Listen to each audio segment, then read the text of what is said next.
Income tax return file करने का time आ चुका है और रिटर्न फाइल करने से पहले आपको चूज़ करना पड़ता है कि मुझे कौन सा आईटीआर फॉर्म भरना है।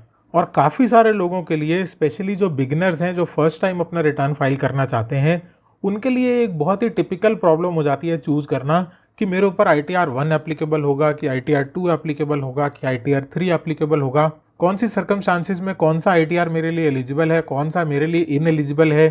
इस वीडियो में मैं आपको बताऊंगा beginner friendly step by step process कि आप अपना आईटीआर फॉर्म कैसे चूज कर सकते हैं।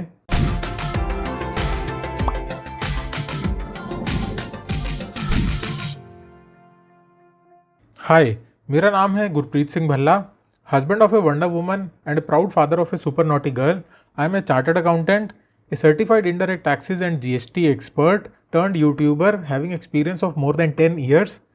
Founder of YouTube channel Consult Gurpreet. I help individuals and businesses save taxes and manage their finances through my videos, one-on-one consultancies and courses. तो सही ITR form choose करना आपके लिए बहुत इंपॉर्टेंट है। गलत आईटीआर फॉर्म अगर आप भर देते हैं तो आपका रिटर्न डिफेक्टिव हो सकता है, आपको इसके लिए नोटिस आ सकती है, उसके कॉन्सिक्वेंसेस हो सकते हैं जो आपको बियर करने पड़े। और ये रिटर्न फाइलिंग प्रोसेस का पहला ही स्टेप है। यहाँ पर अगर आपने गलती कर दी तो आगे आपके काफ़ी सारे काम गलत होने वाले हैं। तो इस वीडियो को ध्यान से देखिए और समझ लीजिए कि कौन सा आईटीआर फॉर्म आपके लिए एप्लीकेबल होगा। तो ये बेसिक तो आप सभी को पता होगा कि आईटीआर 1 से लेकर आईटीआर 7 तक के फॉर्म्स अवेलेबल होते हैं। तो ये है आपके सामने एक पूरी समरी कि कौन सा आईटीआर फॉर्म किसके ऊपर एप्लीकेबल होता है, कौन सी आप इनकम उसमें दिखा सकते हैं, कौन सी इनकम नहीं दिखा सकते हैं, सभी कुछ क्लैरिफाई करूँगा। सबसे पहले स्टार्ट करते हैं आईटीआर 1 के साथ, जिसको सहज के नाम से भी जाना जाता है। आईटीआर 1 किसके ऊपर एप्लीकेबल होता है? नेचर ऑफ पर्सन जिसके ऊपर ये अप्लाई करता है वो है इंडिविजुअल्स। तो ये बात तो क्लियर है कि आईटीआर 1 इंडिविजुअल्स के अलावा कोई भी नहीं भर सकता। एचयूएफ नहीं भर सकते, फर्म्स नहीं भर सकती, कंपनीज नहीं भर सकते। तो आईटीआर 1 उनके लिए अप्लाई होता है जिनकी इन तरीकों की नेचर की इनकम होती है। सैलरी है या पेंशन आ रही है, आपके पास कोई एक हाउस प्रॉपर्टी है तो हाउस प्रॉपर्टी की इनकम आ रही है, अदर सोर्सेज की इनकम है जैसे इंटरेस्ट है, फैमिली पेंशन है, डिविडेंड एट्सेट्रा, और आपकी एग्रीकल्चरल इनकम है अप टू 5000 रुपीज़। अगर ये इतने टाइप की इनकम आपकी है तो आपके लिए आईटीआर 1 अप्लाई होगा। लेकिन शर्त यह है कि आपकी जो टोटल इनकम है वो 50 लाख रुपए से कम होनी चाहिए। ठीक है, आईटीआर 1 सबसे सिंपल सैलरी पेंशन की इनकम है, house property single house property से इनकम है, अदर सोर्सेज की इनकम है और 5000 रुपये तक की एग्रीकल्चरल इनकम है, और टोटल इनकम मेरी 50 लाख रुपए से अगर नीचे रहती है तो मेरे लिए आईटीआर 1 एप्लीकेबल होगा। लेकिन कुछ ऐसे कैटेगरीज हैं इसमें भी जो आईटीआर 1 नहीं यूज़ कर सकते। अगर आप किसी कंपनी में डायरेक्टर हैं तो आप आईटीआर 1 चूज़ नहीं कर सकते। उसके लिए मैंने यहाँ पर ग्रे मेंशन कर दिया है, आपको या तो आईटीआर 2 पे जाना पड़ेगा या आईटीआर 3 पे जाना पड़ेगा। ये दो आईटीआर्स आपके लिए एप्लीकेबल होंगे, आप यहाँ से एक्सक्लूड कर दिए गए हैं। अगर आपके पास कोई अनलिस्टेड इक्विटी शेयर्स हैं तो भी आपको आईटीआर 2 या आईटीआर 3 में जाना पड़ेगा। भले ही आप ऊपर दी गई सारी कंडीशंस को सेटिस्फाई कर रहे हैं, तब भी आप आईटीआर 1 फाइल नहीं कर सकते। अगर आपके पास कोई फॉरेन एसेट है या कोई फॉरेन इनकम है तो भी आप आईटीआर 1 नहीं फाइल कर सकते।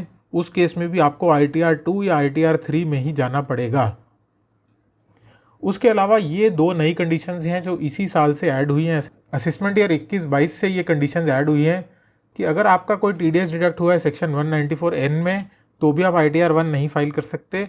और अगर आपको ईसॉप्स इशू हुए थे और उन पर कोई टैक्स डिफर्ड है तो आपके ऊपर आईटीआर 1 अप्लाई नहीं करेगा।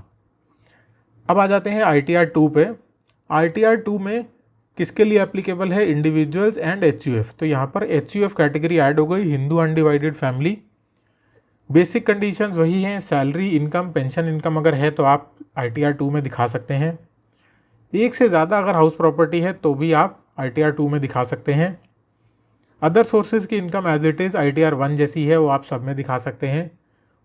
और अगर 5000 रुपये से ज़्यादा है आपकी एग्रीकल्चरल इनकम या आपकी टोटल इनकम 50 लाख रुपए से एक्सीड कर गई है तो आपको आईटीआर 2 में आना पड़ेगा। बेसिक डिफरेंस समझ लीजिए। यहाँ पर बेसिक डिफरेंस ये है कि सैलरी पेंशन तो देखिए सेम है दोनों में। यहाँ पर अगर आपके पास एक हाउस प्रॉपर्टी है तो आप आईटीआर 1 भर दीजिए। अगर आपके पास एक से ज़्यादा हाउस प्रॉपर्टी है और सब कुछ सेटिस्फाई हो रहा है तो भी आपको ITR 2 में आना पड़ेगा। अगर आपके पास वन हाउस प्रॉपर्टी है, सैलरी पेंशन की इनकम है, अदर सोर्सेज की इनकम है, लेकिन आपकी एग्रीकल्चरल इनकम 5,000 रुपये से ज़्यादा हो गई तो भी आपको ITR 2 में ही आना पड़ेगा। और सब कुछ अगर यही है, सैलरी पेंशन भी है, सिंगल हाउस प्रॉपर्टी है, अदर सोर्सेज हैं, एग्रीकल्चरल इनकम 5,000 रुपये तक की ही है, लेकिन टोटल इनकम 50 लाख रुपए से ज़्यादा हो जाती है, सपोज आपकी सैलरी ज़्यादा है, तो भी आपको ITR 2 में आना पड़ेगा, ITR 2 आपको भरना पड़ेगा। बस शर्त यह है कि आपकी PGBP की इनकम यानी कि बिजनेस या प्रोफेशन की इनकम नहीं होनी चाहिए। उसके अलावा आपकी अगर कोई कैपिटल गेन की इनकम है तो भी आप इसमें दिखा सकते हैं। फॉरेन इनकम है या फॉरेन के कोई एसेट्स हैं वो भी आप यही ITR आपको भरना पड़ेगा। किसी कंपनी में अगर आप डायरेक्टर हैं तो भी आपको यही फॉर्म भरना पड़ेगा। और अगर अनलिस्टेड कंपनीज के शेयर्स में आपने इन्वेस्टमेंट किया हुआ है तो भी आपके लिए ITR 2 एप्लीकेबल है। तो ITR 2 का जो बेसिक कॉन्सेप्ट है वो ये है कि या तो आपके पास एक से ज़्यादा हाउस प्रॉपर्टी हो तो आप 1 से 2 में आ जाएंगे, एग्रीकल्चरल इनकम 5,000 से ज़्यादा हो तो आप 1 से 2 में आ जाएंगे, या टोटल इनकम 50 लाख रुपए से ज़्यादा हो तो आप 1 से 2 में आ जाएंगे। उसके अलावा अगर आपने कैपिटल गेन की इनकम दिखानी है, फॉरेन इनकम दिखानी है, आप किसी कंपनी में डायरेक्टर हैं या अनलिस्टेड शेयर्स आपने लिए हैं तो आपको ITR 2 में आना पड़ेगा। बस आप एक चीज़ जो नहीं दिखा सकते हैं वो है profits and gains from business और प्रोफेशन। बिजनेस या प्रोफेशन की अगर आपकी इनकम है तो आप ITR 2 में नहीं दिखा सकते। उसके अलावा बाकी सब कुछ ITR 2 में कवर हो रहा है। अब आ जाते हैं ITR 3 पे। ITR 3 और ITR 2 में ये सभी इनकम्स बिल्कुल सेम है। सैलरी पेंशन है, एक से ज़्यादा हाउस प्रॉपर्टी है, अदर सोर्सेज हैं, 5,000 रुपये से ज़्यादा की एग्रीकल्चरल इनकम है, तो भी आप ITR 2 और ITR 3 को यहाँ पर सिमिलर पाएंगे। एक चीज़ जो यहाँ पर एक्स्ट्रा ऐड हो जाती है वो है PGBP की इनकम, यानी कि बिजनेस प्रोफेशन की अगर आपकी कोई इनकम है। उसके अलावा सब कुछ ऐसा ही है, बस बिजनेस प्रोफेशन ऐड हुआ तो आप ITR 2 से ITR 3 में आ जाएंगे। उसके अलावा अगर आप किसी फर्म में पार्टनर हैं, आपको वहाँ से इनकम आती है, रेम्यूनरेशन आता है, इंटरेस्ट आता है, तो भी आप ITR 2 से ITR 3 में शिफ्ट हो जाएंगे। तो यहाँ पर अभी तक आपने ये ऑब्जर्व किया होगा कि बेसिक इनकम से हमने स्टार्ट किया ITR 1 से। जैसे जैसे इनकम के सोर्सेज बढ़ते जाएंगे या इनकम का अमाउंट बढ़ता जाएगा, जैसे ये है और ये है, या यहाँ पर हाउस प्रॉपर्टी बढ़ती जाएगी, तो आप 2 में आ गए। और उसके बाद यहाँ पर PGBP अलाउड नहीं था, बिजनेस प्रोफेशन अलाउड नहीं था। बिजनेस प्रोफेशन की इनकम आ गई तो आप 2 से 3 में शिफ्ट हो जाएंगे। अगर आप किसी फर्म में पार्टनर हैं तो भी आप 2 से 3 में शिफ्ट हो जाएंगे। तो ये हो गए ITR 1, 2 एंड 3। अब आते हैं ITR 4 पर। ITR 4 किसके लिए एप्लीकेबल है? ITR 4 एप्लीकेबल है इंडिविजुअल्स, HUFs के लिए, और पार्टनरशिप फर्म्स के लिए भी ITR 4 एप्लीकेबल है। अदर दैन LLP इसमें इंक्लूडेड नहीं है। नॉर्मल पार्टनरशिप फर्म ITR 4 में अपना रिटर्न भर सकती हैं। तो ITR 4 के केस में सैलरी पेंशन इनकम है, और यहाँ पर फिर से आप देखिए more than 1 house property allowed था ITR 3 में, लेकिन यहाँ पर फिर से 1 हाउस प्रॉपर्टी हो गया। और other sources as it is बना रहेगा। एग्रीकल्चरल इनकम अगर आपकी है तो भी इसमें दिखा सकते हैं आप, लेकिन यहाँ पर भी फिर से ये कंडीशन आ गई कि आपकी जो टोटल इनकम है वो 50 लाख रुपए से कम होनी चाहिए, तो ही आप ITR 4 भर सकते हैं। सुगम फॉर्म इसको बोलते हैं। और इसका सबसे बड़ा एडवांटेज है ये, PGBP की इनकम यानी कि बिजनेस या प्रोफेशन की इनकम आप प्रिजम्पटिव टैक्सेशन बेसिस पर दिखा सकते हैं, यानी कि अंडर सेक्शन 44 AD, ADA या 44 AE, इन तीनों सेक्शंस को यूज़ करके आप प्रिजम्पटिव इनकम शो कर सकते हैं। जैसे कि जिसको हम 8% वाले रिटर्न बोलते हैं कि 8% के हिसाब से प्रॉफिट दिखा दिया। तो ये बेसिकली एक ऑप्शनल रिटर्न है, एक कह सकते हैं कि फैसिलिटी दी गई है बिजनेस ओनर्स को खाली, क्योंकि इसमें बाकी सारी चीज़ें ITR 1 जैसी हैं, लेकिन बिजनेस ओनर्स को फैसिलिटी दे दी गई कि अगर आप सैलरी वगैरह अर्न करते हैं, हाउस प्रॉपर्टी की, सिंगल हाउस प्रॉपर्टी से कोई इनकम आती है, उसके साथ साथ अगर आप कोई छोटा मोटा बिजनेस भी करते हैं तो आप इस रिटर्न फॉर्म को भर सकते हैं, ITR 4 भर सकते हैं, और इसमें प्रिजम्पटिव बेसिस पर टैक्स पे कर दीजिए। और ये जो ITR 4 है ये कौन कौन नहीं यूज़ कर सकता? डायरेक्टर ऑफ ए कंपनी, ये मैंने आपको पहले बताया था कि डायरेक्टर्स ITR 2 या ITR 3 में ही जाएंगे। अगर अनलिस्टेड शेयर्स में इन्वेस्टमेंट है, फॉरेन इनकम या एसेट्स हैं, तो भी आप ITR 4 नहीं यूज़ कर सकते, आपको 2 या 3 ही यूज़ करना पड़ेगा। अगर आप नॉट ऑर्डिनरी रेजिडेंट हैं या नॉन रेजिडेंट हैं तो भी आप ITR 4 नहीं यूज़ कर सकते, आपको ITR 2 या 3 में से ही कोई फाइल करना पड़ेगा।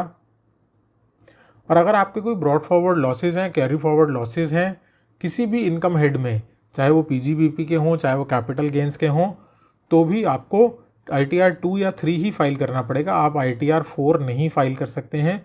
तो बेसिकली ये समझ लीजिए कि ITR 4 जो है वो एक मिनी रिटर्न टाइप का है जिसमें सारे फीचर्स अवेलेबल नहीं हैं, लेकिन PGBP के केस में, बिजनेस प्रोफेशन के केस में आप प्रिजम्पटिव बेसिस पर टैक्स पे कर सकते हैं। तो ये हो गए 4 ITR फॉर्म्स 1, 2, 3 एंड 4, और यही ITR फॉर्म्स हैं जो इंडिविजुअल्स के लिए अप्लाई करते हैं। ITR 2, 3 और 4 जो है वो HUF के लिए भी अप्लाई करता है, और ITR 4 खाली फॉर्म्स एक ऐसी एक्स्ट्रा हैं जो उसके लिए अप्लाई करता है। इसको ध्यान से चूज़ करिएगा, क्योंकि बहुत से लोग आज की डेट में भी मैं देखता हूँ कि ITR फॉर्म चूज़ करने में काफ़ी गलतियाँ करते हैं। इसके अलावा और भी बहुत सारी मिस्टेक्स हैं जो बिगिनर्स अपने ITR में करते हैं। ऐसी 10 मोस्ट इंपॉर्टेंट मिस्टेक्स जो आपको अवॉइड करनी चाहिए अपने ITR में, ये वीडियो आप मेरा देख सकते हैं जाकर, ताकि आप अपने ITR में ये कॉमन मिस्टेक्स ना करें। उसके बाद आगे बढ़ते हैं। 3 ITR फॉर्म्स और होते हैं, 5, 6 एंड 7। तो ITR 5 बेसिकली होता है फॉर्म्स के लिए, LLP, AOP, BOI और आर्टिफिशियल जुरिसडिक्शनल पर्सन के लिए। तो LLP का मतलब लिमिटेड लाइबिलिटी पार्टनरशिप, फॉर्म्स का मतलब पार्टनरशिप फॉर्म्स जो नॉर्मल पार्टनरशिप फॉर्म्स होती है, AOP का मतलब एसोसिएशन ऑफ पर्सन्स और BOI का मतलब बॉडी ऑफ इंडिविजुअल्स। तो इसमें बेसिकली ट्रस्ट और सोसाइटीज़ वगैरह कवर होती हैं। इनके लिए ITR 5 एप्लीकेबल होता है। फॉर्म्स के लिए 2 ऑप्शन है, ITR 4, ITR 5, दोनों में से चूज़ कर सकती हैं। तो फॉर्म्स के केस में अगर आप प्रिजम्पटिव टैक्सेशन में जाना चाहते हैं तो आप ITR 4 चूज़ कर सकते हैं, और अगर आप नॉर्मली रिटर्न फाइल करना चाहते हैं तो आपको ITR 5 में रिटर्न फाइल करना पड़ेगा। उसके बाद आ जाते हैं ITR 6 पे। ITR 6 होता है for companies other than those claiming exemption under section 11। तो सेक्शन 11 के अंडर में जो कंपनीज एग्जेम्पशन क्लेम नहीं कर रही हैं उनके लिए ITR 6 एप्लीकेबल होता है। और उसके बाद आ जाते हैं लास्ट रिटर्न पे, ITR 7 पे। तो ऐसे जो भी पर्सन इंक्लूडिंग कंपनीज जिनको अपना रिटर्न फर्निश करना होता है 139(4)A में, या 139(4)B, या 139(4)C, या 139(4)D, इन चारों सेक्शंस में जिनको अपना रिटर्न फर्निश करना होता है, उनको अपना ITR फॉर्म नंबर 7 में फाइल करना होता है। तो 139(4)A में बेसिकली उनका रिटर्न फाइल होता है जिनको किसी ट्रस्ट की प्रॉपर्टी से इनकम आ रही हो। 139(4)B में पॉलिटिकल पार्टीज के जो CEO हैं, एग्जीक्यूटिव्स हैं, उनका रिटर्न फाइल होता है। 139(4)C के अंडर में रिटर्न फाइल होता है जैसे न्यूज़ एजेंसीज का, या कोई रिसर्च एसोसिएशंस हैं, रिसर्च इंस्टीट्यूशंस हैं, उनका रिटर्न। और 139(4)D में फाइल होता है कोई यूनिवर्सिटी या कॉलेजेस के रिटर्न्स। तो ये हैं बेसिकली 7 ITR फॉर्म्स, और मैंने आपको अपनी तरफ से पूरा डिटेल में ये समझाने की कोशिश करी है कि कौन सा ITR फॉर्म आपके लिए कब एप्लीकेबल होगा, कौन सी सिचुएशन में आपको कौन सा ITR फॉर्म छोड़ के दूसरे पर स्विच करना चाहिए। इस वीडियो में बस इतना ही। अगर आपको ये वीडियो अच्छा लगा हो तो वीडियो को ज़्यादा से ज़्यादा लोगों के साथ शेयर करिए। चैनल को सब्सक्राइब करना बिल्कुल मत भूलिएगा, इसी तरह के और इंटरेस्टिंग वीडियोज़ मैं डालता रहता हूँ। Thank you so much for watching the video.